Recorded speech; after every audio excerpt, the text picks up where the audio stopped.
let us begin what's trending today. Beginning with President Bola Tinubu and First Lady Senator Oluremi Tinubu, they have congratulated Nigerian workers as the country joins the global community in marking this year's Workers' Day. In a statement released on Thursday, which was yesterday, President Tinubu reaffirmed his administration's commitment to prioritizing workers' welfare.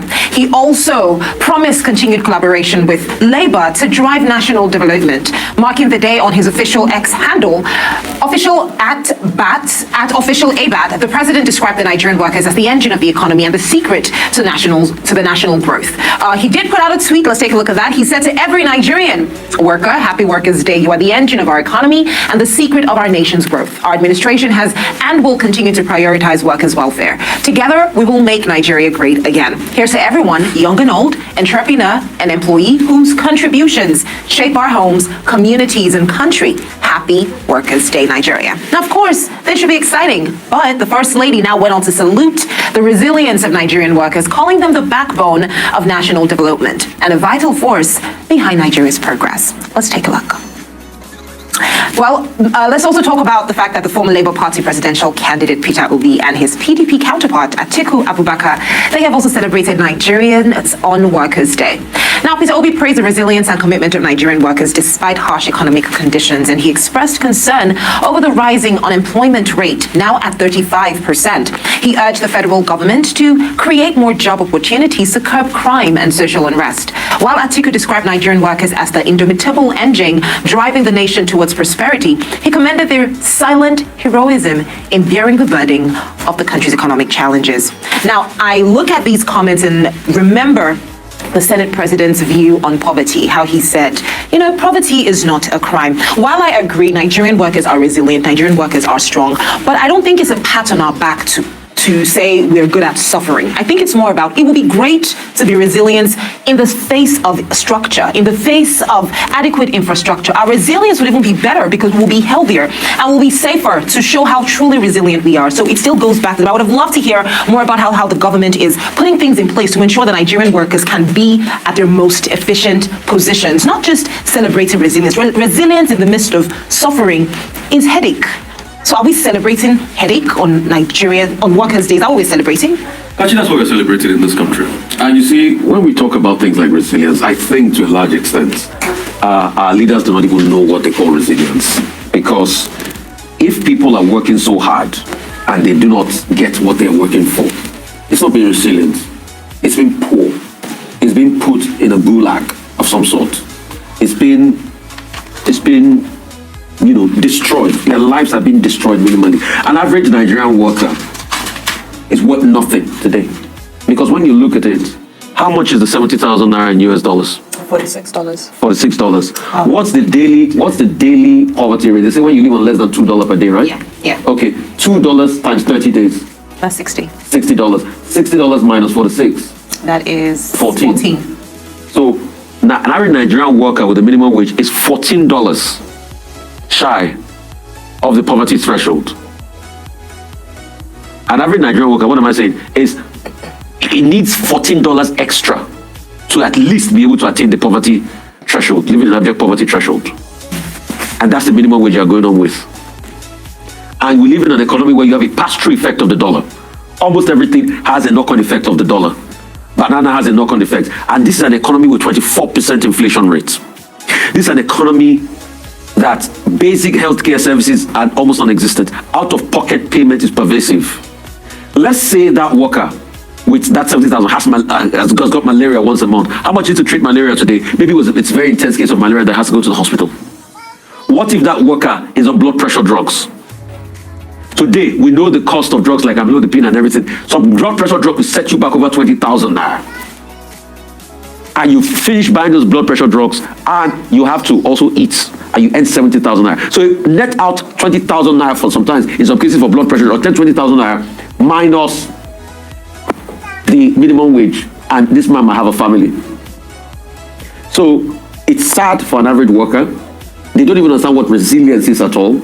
That's why we are telling this government to do well for the workers, to do well for the people. But we still keep hearing people say poverty is a virtue. And these people are high up there and rich. It's a sad Workers' Day for Nigeria, and we keep saying that. This government must be able to do something to alleviate, probably make healthcare more accessible. Subsidize all those other areas of living. Let it be qualitative. Let's even have something for the people, because this is not easy. God only knows how people survive. Yeah. Absolutely. I mean, truly the most valid points were made. You know, at the beginning of the show, I started by saying that just a gentle reminder that this day, when this movement began in the 1800s, it was around advocacy for an 8-hour working day. Because anything beyond that, by generally global best practice standards, is actually an unfair way of treating your workers. So there's various cushions that are supposed to be created and implemented for workers, just as a framework, to be able to say, this is the dignity in labor, this is the justice, this is the sacred nature of going to work. So I think one conversation or one question we needed to ask ourselves yesterday, or that we're asking ourselves today, is there dignity in labor in Nigeria? We spoke about CBEX, we speak about cases of fraud, corruption, all manner of crime, and you find that young people are leaning towards those terrible, despicable activities. Why? Because there is no more dignity in labor. The hardest working of our society are earning the least. How is that tenable? It's not possible. And even those with skills, you know, we had some comments that were made yesterday that, for me, I thought you were extremely naive and insensitive at best, because we have graduates in this country who have a degree in something, but can't even work in those industries because there are no jobs. Dr. Abati mentioned the Zobo case. Absolutely. Professors are selling Zobo, according to Dr. Abati. You know, because there is no, and even where the work is, you ask yourself, where is the dignity in this labor? So I think there's bigger conversations, bigger advocacy that needs to be done around restoring dignity to labor. Yes, salary is important, but what are all the other safety nets that protect the worker and make it a proud day again for me to say, I'm waking up and I'm going to work? Okay, very good. Yesterday was Labor Day, International Workers' Day, May Day, as it is otherwise known, and we discussed it yesterday. And in line with, conventions, the organized labor in Nigeria held rallies in Abuja and elsewhere. After all, what they were told in the Communist Manifesto by Karl Marx and Friedrich Engels, 1848, is that the workers of the world unite, and Nigerian workers united yesterday. And the point that they made, their own theme in Nigeria here, is reclaiming the civic space, right? Survivor in the midst of a hardship. In other words, the theme that the Labour Congress chose highlighted the plight of the Nigerian worker. Now, the whole idea of May Day, Labor Day, Workers' Day, as I pointed out again yesterday, started in 1886, a market fair crisis in Chicago, when workers who were demanding 8 hours of work, 8 hours of recreation, 8 hours of rest, ended up losing some of their members. They were bombed out of existence. 7 persons died.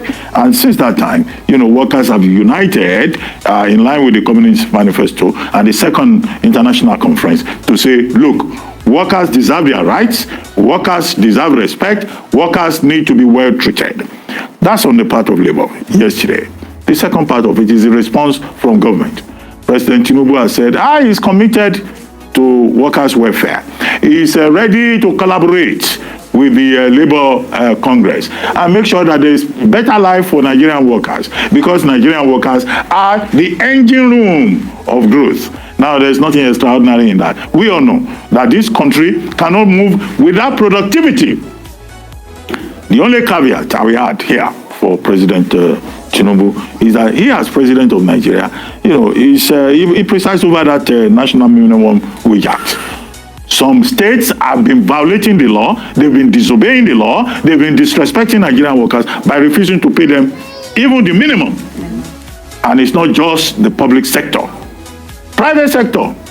There are many private sector employers of labor who will turn around and say, well, this is a difficult working environment, and they don't pay salaries as and when due. Yes. And they also treat their workers shabbily. Yes. Organized labor has also been remiss, has also been complacent in terms of its responsibilities. Yes. There was a time they used to go from factory to picket and say, salaries have not been paid this month, you must pay salaries. All these labor leaders, they become elites because they have seen examples of their previous leaders hobnobbing with Asubila, also becoming governors, also becoming senators, and then you have this aspirational nonsense. among labor leaders who also want to live it up. So if labor is talking about reclaiming the civic space, that return to the civic space by labor leadership should also begin at the level of moral introspection on the part of labor leaders. However, the caveat in this regard is that I think Nigerian workers are part of the problem. I've heard people say, who are these Nigerian workers who are complaining? If you work in an environment where you are not well treated, where you are not given opportunities, where you are discriminated against, but you go to work every day. So that's the irony. That's the dilemma that we deal with. However, I think it was Mr. Peter Obi, who resolved the matter by saying that, look, the unemployment level in Nigeria is over 45%, and that the government has an obligation to look into the crisis of unemployment in Nigeria. And I agree with him in that regard, in terms of what he said. Atiku Abubakar Waziri Adamawa also made a similar point. So I don't think their points should be dismissed in terms of, say, oh, they are making partisan talk. What do you expect them to say? No. We too, as workers of Nigeria, we think that labor, everybody, all the stakeholders have identified, should focus on the worker. A laborer deserves his wages.